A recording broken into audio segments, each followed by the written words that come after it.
nuestro Señor y Salvador siendo también nuestro amigo. Pero a la misma vez es profunda, muy profunda, a pesar de ser sencilla, porque nos recuerda que el mismo que murió en la cruz y se hizo pecado para que nosotros fuéramos hechos justicia de Dios en Él, es quien es nuestro amigo fiel.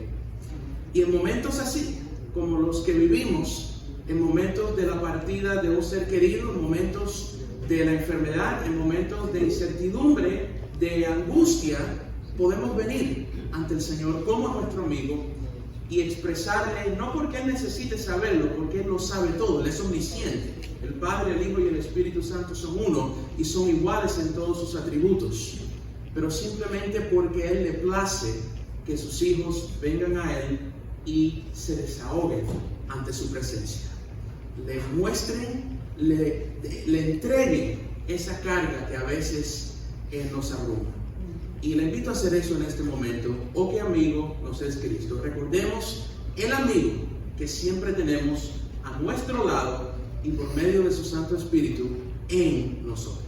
Amén.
nos recuerda ese precioso himno, la carga y el peso que a veces llevamos en nuestro corazón, todo por no traer todo a Dios en oración. Himno precioso, tanto en su música como en su mensaje. Le invito a abrir sus Biblias en el libro de Primera de Reyes o Primero de Reyes. Conozco personas y los teólogos y los historiadores a veces difieren en si decirle primera o primero. Francamente, no creo que haga mucha diferencia. Hay algunos que prefieren llamarle primera a las epístolas, por ejemplo, del Nuevo Testamento, y primero a los libros del Antiguo Testamento, pero no creo que haya mucha diferencia entre ambas palabras. Primera o Primero de Reyes, capítulo 18, comenzando en el versículo 41 hasta el versículo 46. La palabra de Dios, que es viva y eficaz, más cortante que una espada de dos filos, es lámpara a nuestros pies y luz a nuestro sendero. La leemos en el nombre del Padre, del Hijo y del Espíritu Santo. Entonces Elías dijo a Acab: sube, come y bebe, porque una lluvia grande se oye. Acab subió a comer y a beber, y Elías subió a la cumbre del Carmelo, y postrándose en tierra puso su rostro entre las rodillas, y dijo a su criado: sube ahora y mira hacia el mar. Y él subió y miró, y dijo: no hay nada. Y él le volvió a decir: vuelve 7 veces. A la 7ª vez dijo: yo veo una pequeña nube como la palma de la mano de un hombre que sube del mar. Y él dijo: ve y di a Acab: unce tu carro y desciende, para que la lluvia no te ataje.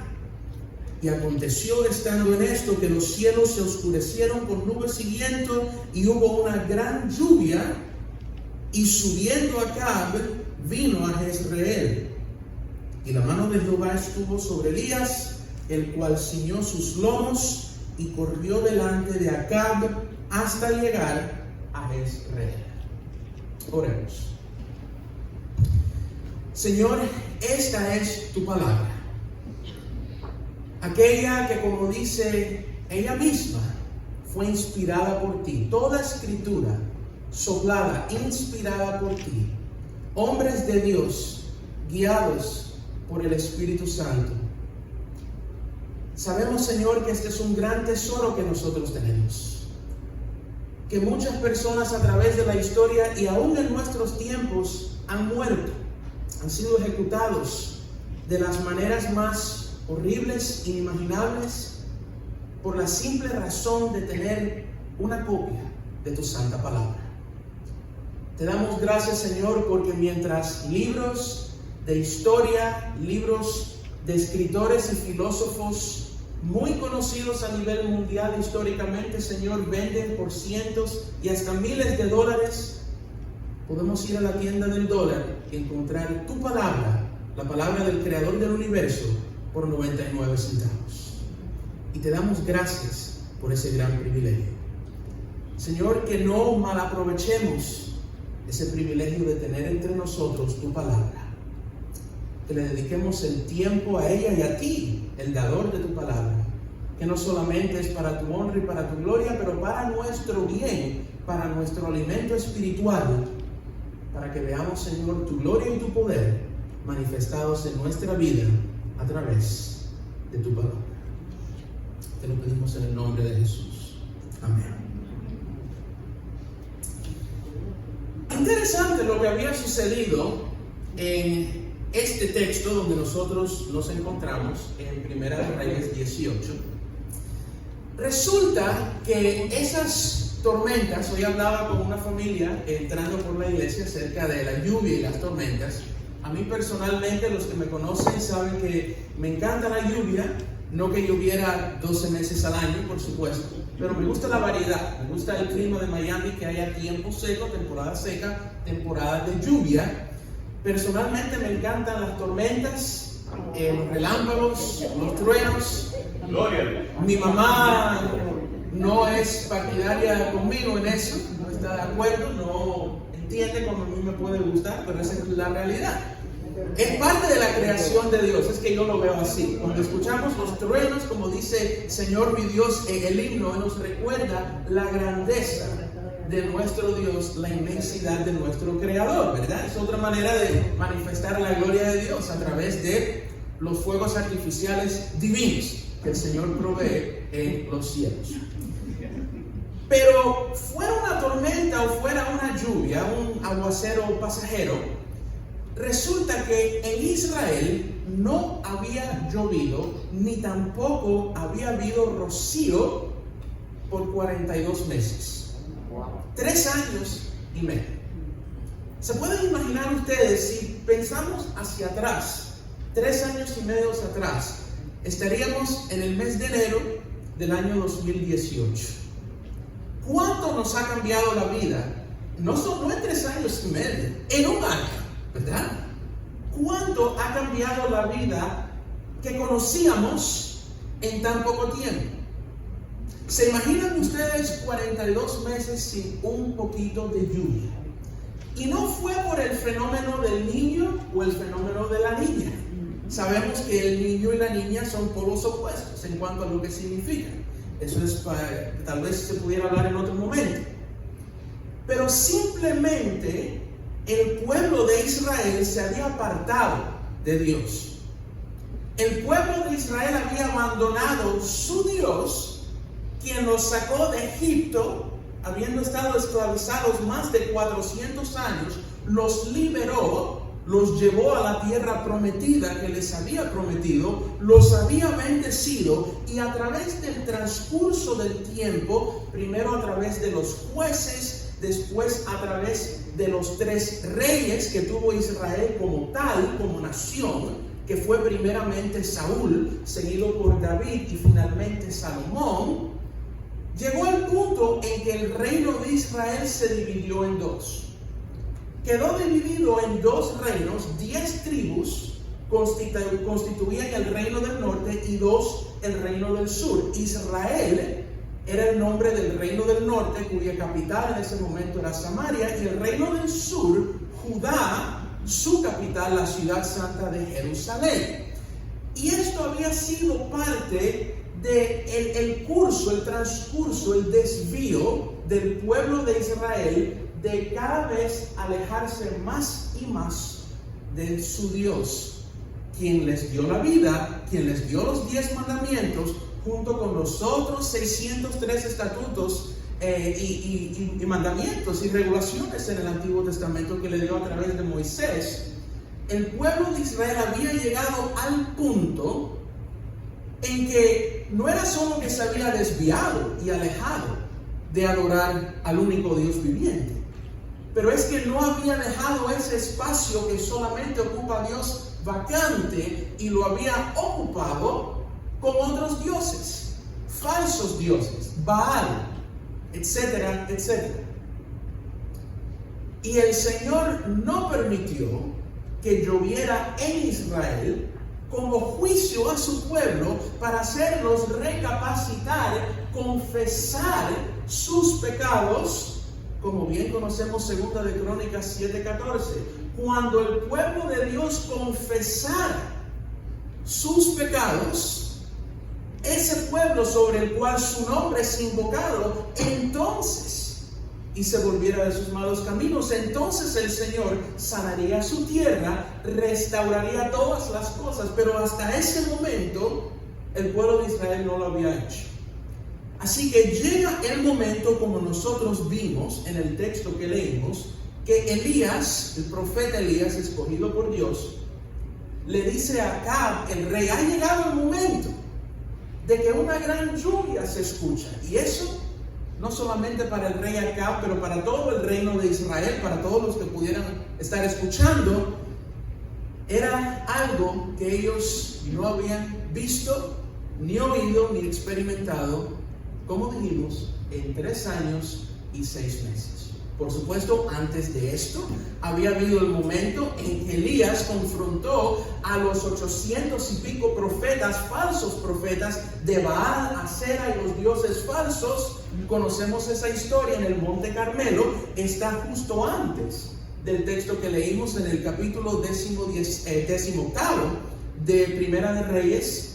La confrontación con los profetas de Baal, quienes le oraban supuestamente a su falso Dios, y Elías clamó al Dios verdadero. ¿Y cuál fue la muestra de que Dios, nuestro Dios, el Dios de Abraham, Isaac, Jacob y en adelante, era el único Dios? Que el Dios verdadero mandaría fuego del cielo y consumiría los holocaustos, los sacrificios, todo lo que había puesto delante de él. Y sabemos que eso fue exactamente lo que sucedió. Hubo reconocimiento de Dios, hubo arrepentimiento, y Dios dijo: ahora voy a enviar lluvia sobre la tierra de Israel. Ahora, la última vez que yo ocupé este púlpito, hablamos de la realidad tan importante, tan común y tan difícil de sobrellevar, de esperar el tiempo de Dios. No sé si recuerdan, hace apenas un mes y medio atrás. Quedaron cosas en ese mensaje que no pude compartir por razones del tiempo. Y quisiera continuar y profundizar un poco más en esos aspectos, porque en este momento estamos viendo una historia en la que el tiempo de Dios para el pueblo de Israel, aunque era su responsabilidad lo que había sucedido, el tiempo de Dios parecía demasiado largo, demasiado extenso. ¿Se imaginan ustedes las consecuencias? En las cosechas, en los animales, de 3 años y medio sin una sola gota de lluvia. En ese momento nosotros hablamos de lo que es esperar en Dios, de lo que es tener que esperar cuando hay algo en nuestra vida que nos toca muy profundamente. Por supuesto, hay cosas por las cuales oramos que son de una magnitud mucho más grande que otras. Si tenemos a un familiar enfermo, si tenemos una situación de ruptura familiar, si tenemos un hijo o una hija o cualquier familiar que está fuera de los caminos del Señor, estamos hablando de algo importante, sumamente importante. Y mientras más importante para nosotros, o en sí mismo, intrínsecamente, sea el asunto por el cual estamos orando, más difícil es el tiempo de espera. Yo quisiera que hiciéramos brevemente un recuento en las historias de algunas de las personas de la Biblia que tuvieron que esperar mucho tiempo para que el tiempo de Dios se cumpliera en sus vidas, la promesa que el Señor le había prometido, le había hecho. Para que veamos que no estamos solos. Si el Señor nos dice espera y no nos ha dicho sí o no en nuestras oraciones, pero si la respuesta del Señor es espera, y no es porque estemos viviendo una vida fuera de sus caminos, no es porque no le hayamos pedido, como nos dice la epístola de Santiago. A veces no recibimos, ¿por qué? Porque no pedimos. Si no es por algo que se interpone entre la relación entre Dios y nosotros, y es simplemente cuestión de esperar el tiempo de Dios, cualquier cosa que sea en nuestra vida, algo grande quiere lograr Dios en nosotros, a través de nosotros, por medio de ese tiempo de espera. Pensemos, por ejemplo, en Abraham. ¿Qué edad tenía Abraham cuando el Señor se le apareció en Génesis 12? Y le dijo que saliera de su tierra, de su familia, de su parentela, a una tierra que él le mostraría, que sería el padre de muchas naciones. En varias ocasiones le dijo: los granos de arena en la orilla del mar, las estrellas del cielo no se comparan con tu descendencia. Y uno a lo mejor dice, bueno, Abraham, si hubiera sido un tatarabuelo, se hubiera podido entender cómo esa promesa se iba a cumplir. Pero el problema era que Abraham tenía 75 años y no tenía un solo hijo. Pero Dios le dice que va a ser el padre de multitudes de personas y el padre de muchas naciones. ¿Saben cuántos años tuvo que esperar Abraham para que esa promesa se cumpliera?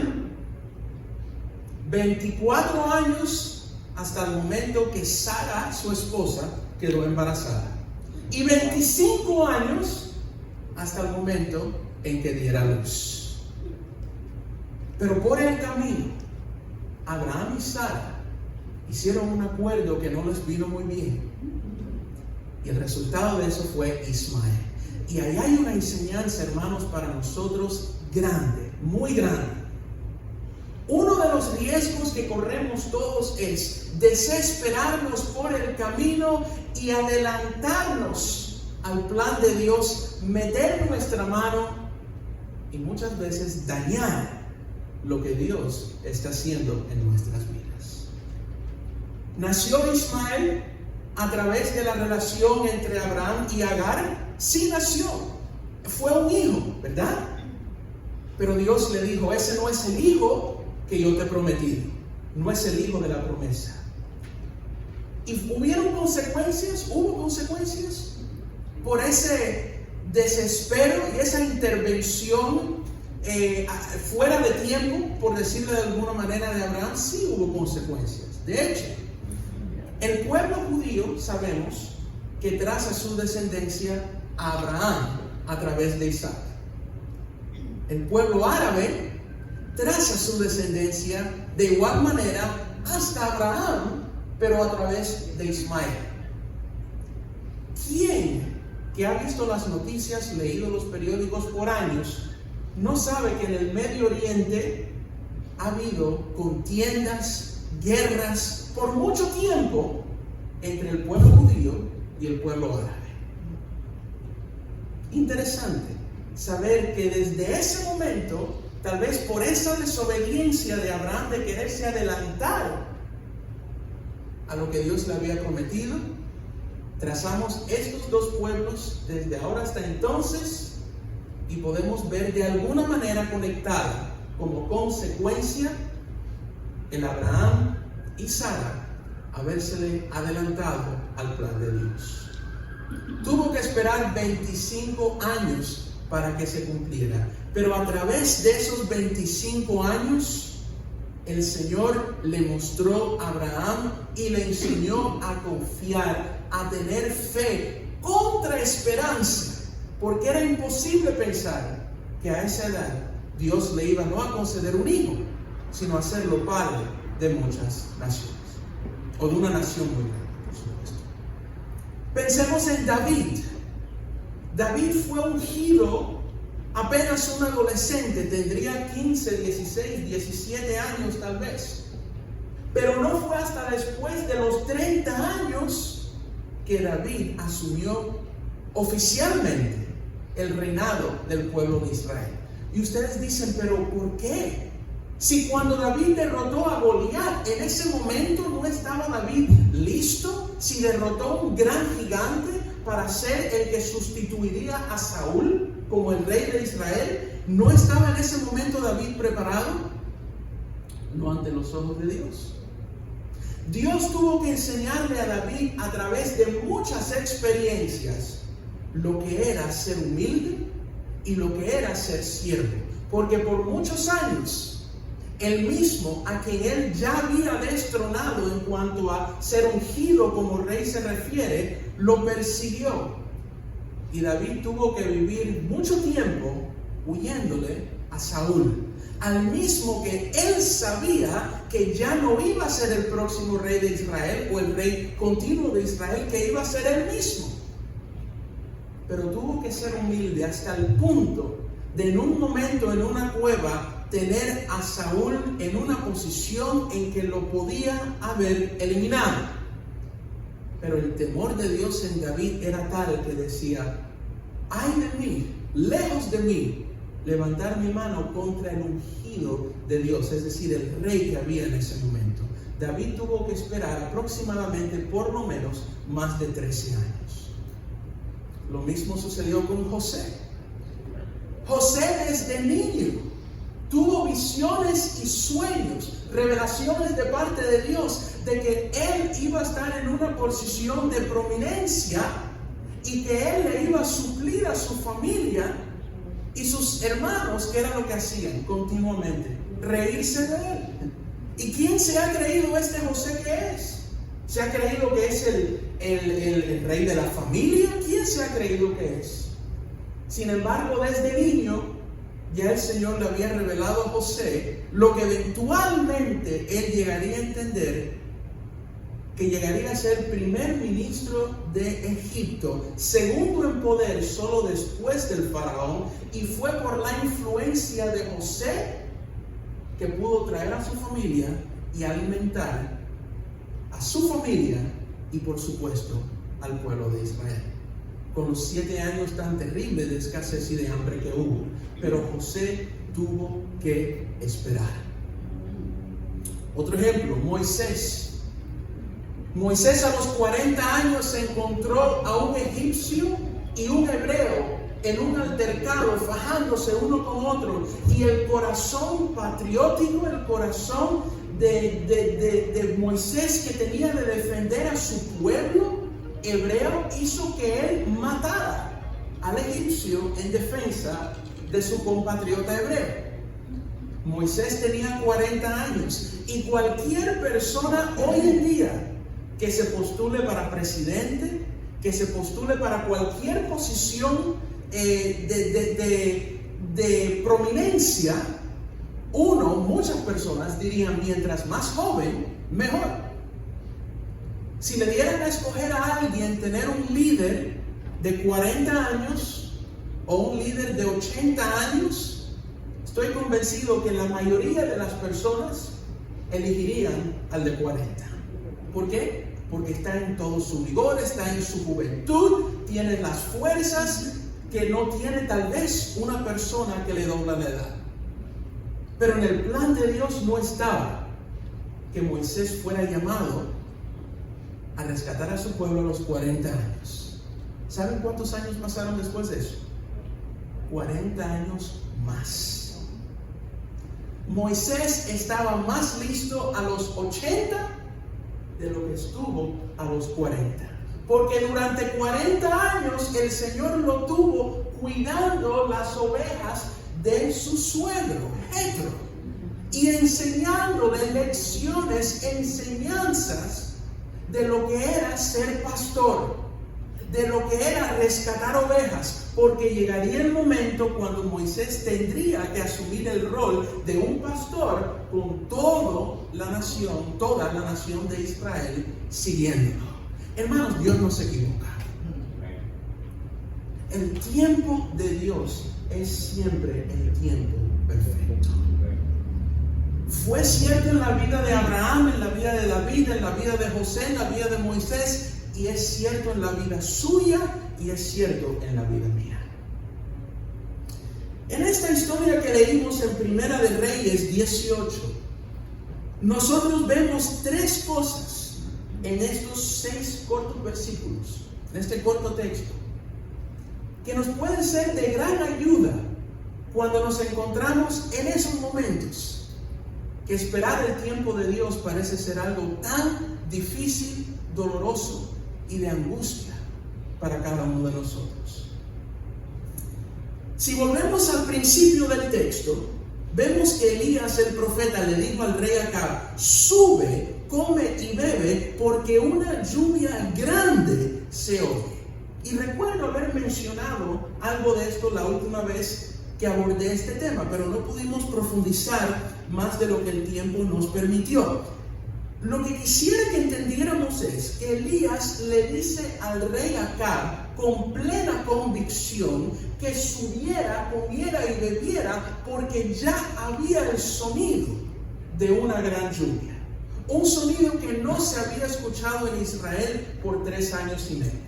Y al leer esas palabras, lo primero que le viene a la mente a uno es, debe haber sido que estaba tronando. Debe haber sido que el cielo estaba totalmente oscuro, como se puso ayer en diferentes sectores de Miami. Donde estuve yo, casi no llovió absolutamente nada, pero en otras partes de Miami tengo entendido que sí. Algo debió haber pasado en el cielo, en la atmósfera, que le aseguró a Elías para poderle decir al rey que ya se escuchaba el sonido de una gran lluvia. Sin embargo, como vemos más adelante, Elías mandó a su criado para que mirara, y en el cielo no había absolutamente nada. Según entendemos, ni una sola nube. El cielo estaba totalmente despejado, lo cual nos hace hacer la gran pregunta: ¿cómo es posible que Elías tenía esa seguridad si aún en el cielo no había ninguna evidencia? Y esa es la pregunta que a veces nosotros nos hacemos durante el transcurso de esperar el tiempo de Dios. ¿Cómo puedo estar yo seguro que Dios va a contestar mi oración cuando no aparece nada? No aparenta haber nada a mi alrededor que me confirme que Dios está obrando. ¿Cómo Abraham podía confiar en lo que Dios le había dicho teniendo la edad que tenía y sin hijos? ¿Cómo nosotros podemos tener la certeza que Dios va a obrar, no siempre como nosotros queremos o como nosotros le pedimos, pero que Dios no se ha olvidado de nosotros cuando miramos al cielo de nuestra vida y por ningún lado hay las nubes de lluvias de gracia que nosotros estamos esperando, anhelando y añorando, que significan en esencia lo mismo? Si vamos al primer versículo de este mismo capítulo, vemos que pasados muchos días vino palabra de Jehová a Elías en el tercer año y le dijo: ve, muéstrate a Acab y yo haré llover sobre la faz de la tierra. Dios le prometió a Elías que cuando él se presentara ante el rey Acab, eventualmente después de la confrontación en el monte Carmelo, y que se reconociera al Dios de Abraham, de Isaac y de Jacob como el Dios verdadero y único, él mandaría lluvia sobre la tierra. No sé si captan la esencia de lo que estamos viendo. Elías no tenía que ver el cielo nublado para confiar que Dios iba a obrar. Lo único que Elías necesitó fue la promesa de parte de Dios, aun cuando todo a su alrededor indicaba lo contrario. A veces, hermanos, vamos a tener muy poco o nada a nuestro alrededor que nos anime, asegure que Dios está obrando, y a veces lo único a lo que tú y yo nos podemos agarrar es lo que Dios nos ha prometido en su palabra. Pero les pregunto, ¿realmente necesitamos más que la palabra de Dios? ¿Necesitamos más que las promesas que Dios nos ha hecho? Como dice el himno, todas las promesas del Señor Jesús. Si Dios nos ha prometido en su palabra que Él va a suplir toda nuestra necesidad conforme a sus riquezas en gloria, que todo lo podemos en Cristo que nos fortalece, que a todos los que aman a Dios todas las cosas le obran a bien, ¿qué más necesitamos de aquel que no es hombre para que mienta, ni hijo de hombre para que se arrepienta? Si Dios lo ha dicho, Dios lo cumplirá. Solo necesitamos confiar y tomarlo a su palabra. Número 2. A veces Dios, en su misericordia y en su compasión para con nosotros, sí nos da cosas para que nosotros veamos y no perdamos el ánimo que Él está obrando en aquello que le hemos pedido. Llegó un momento que cuando el siervo miró hacia el mar, después de 7 veces y no ver absolutamente nada, apareció una nube del tamaño de la palma de la mano de un hombre. Le pregunto, ¿una nube en el cielo, si usted ve el cielo totalmente despejado y ve una sola nube en el cielo, ¿va a ir al carro, interrumpir lo que usted está haciendo para buscar el paraguas? Posiblemente no. Si usted está en un parque teniendo un picnic y ve una sola nube en el cielo, ¿va a coger a su familia y decirle tenemos que irnos para la casa porque mire el aguacero que va a caer? No lo va a hacer. No era exactamente lo que Elías estaba esperando, pero sí saben lo que era. La evidencia, la muestra que ya Dios había comenzado a obrar. Y podemos pensar en la promesa del Señor a través del apóstol Pablo en Filipenses 1:6, que aquel que comenzó la buena obra en nosotros la perfeccionará. Dios no empieza algo que no termina, que no lleva a su punto de consumación, que en su gracia que nos sostiene no nos dará todo lo que necesitamos para poder llegar al fin pretendido de parte de Dios, por el cual empezó esa obra en nosotros. No era un cielo totalmente oscurecido, pero era la muestra de que Dios ya estaba obrando. Y yo me pregunto, ¿cuántas veces nosotros no nos quedamos por el camino y dejamos de orar porque de una vez no vemos todo lo que queremos ver y pensamos que es que Dios no está orando, que Dios se ha olvidado de nosotros? ¿Cuántas veces nos quedaremos por el camino y dejamos de orar porque decimos, ¿de qué uso? ¿Qué bien puede tener que yo siga orando y orando y orando si no veo lo que quiero ver? Y a lo mejor es cierto que no vemos todo lo que queremos ver, pero si tenemos ojos para percibir lo que Dios está haciendo, como ese siervo y Elías tenían ojos para ver que aunque el cielo no estaba completamente nublado, por lo menos una nube, que era el comienzo de la promesa, del cumplimiento de la promesa de Dios, había una nube en el cielo.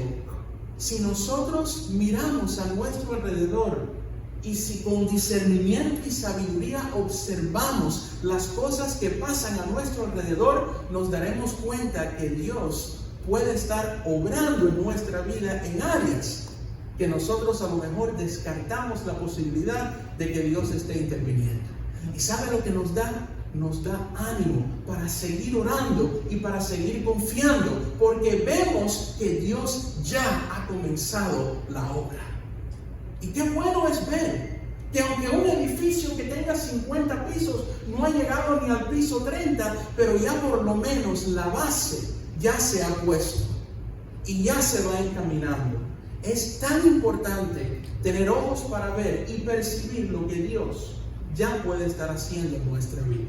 Y finalmente, la importancia de la perseverancia. No fue una vez, ni dos veces, ni tres veces que Elías siguió orando y orando. Sabemos que estaba orando porque nos lo confirma la carta de Santiago. Fueron 7 veces hasta el momento en que Elías vio a través de su siervo esa nube en el cielo. Eventualmente nos dice el versículo 45 que los cielos se oscurecieron todos con nubes y viento y hubo una gran lluvia, la lluvia que habían estado esperando. Pero no fue simplemente por orar y decir, Señor, te pido esto y ya lo doy por hecho. Hubo tiempo de espera, perseverancia, persistencia, importunidad. Como nos dice la historia en Lucas, la parábola de aquel amigo, de otro amigo que fue a su casa y le tocó en la puerta, y le tocaba en la puerta y le decía, mira, necesito que me des pan, algo, porque tengo una persona, amiga mía, que vino de un viaje largo y necesito alimentarla. Y ese amigo, quien por poco no le abre la puerta, no le abrió la puerta inicialmente, le dijo, yo no puedo ayudarte. Mi familia está durmiendo, ya todos estamos acostados, no puedo ayudarte, tal vez ven otro día. Pero esa persona continuó tocando a la puerta, y dice Jesús en esa parábola que no fue por la amistad del otro hombre, sino por la importunidad, es la palabra en griego, la persistencia, la perseverancia de seguir tocando, de seguir pidiendo, que el hombre finalmente abrió la puerta y le dio lo que él le estaba pidiendo. A veces tenemos que esperar y pedir y pedir. Y si tenemos la confianza que no hay razón ninguna para pensar que lo que le pedimos a Dios va en contra de su voluntad perfecta y su voluntad, por supuesto, para nuestras vidas, puede que sea solo cuestión de tiempo. Perseverar, persistir, sabiendo y confiando que nunca será en vano mientras obedezcamos al Señor el tiempo de espera. Porque mientras el tiempo de espera desespera y puede ser doloroso, cuando cruzamos al otro lado y tenemos la respuesta a nuestras oraciones, miramos hacia atrás. Tal vez si nos dieran la opción de que Dios nos hubiera respondido la oración inmediatamente o nos hubiera tenido esperando como nos estuvo esperando, no hubiéramos cambiado nada. ¿Sabe por qué? Porque durante el transcurso de la espera vimos la gloria de Dios. Aprendimos lecciones que tal vez no hubiéramos aprendido si Dios nos hubiera contestado la oración de un día para otro. Tomemos fuerza, cobremos ánimo y sepamos que nunca el tiempo de espera para lo que Dios nos ha prometido es en vano. Que el Señor nos bendiga.